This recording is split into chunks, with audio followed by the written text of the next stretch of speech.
Hi hello' নমস্কাৰ আকৌ এটা নতুন ভিডিঅ'লৈ মোৰ চেনেলটোলৈ স্বাগতম জনাইছোঁ। এয়া চাওক কি ধুনীয়া পৰিৱেশ। এইপিনে কোমোৰা কাটি আছে আমাৰ দাদাই আৰু আদা নহৰু পিঁয়াজ, এইপিনে নহৰু, তাৰপিছত এইপিনে মাছ ফ্ৰাই হৈ আছে। এয়া দেখিব পাৰিছে খুব তেলাল মাছ, এয়া খুব তেলাল মাছ ফ্ৰাই হৈ আছে।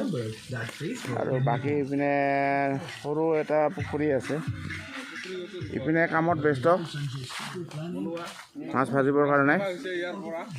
তো আৰু মোক দেখিব পাৰিছে আপোনালোকে, এনেকৈ আছোঁ আমি ধুনীয়াকৈ তিৰপাল পাৰে। এয়া মোৰ বন্ধুজন লাজ কৰিছে মানে, গম পাইছে, খুব লাজ কৰে মানে। এয়া দাদা ভাল না? ভাল নালাগে।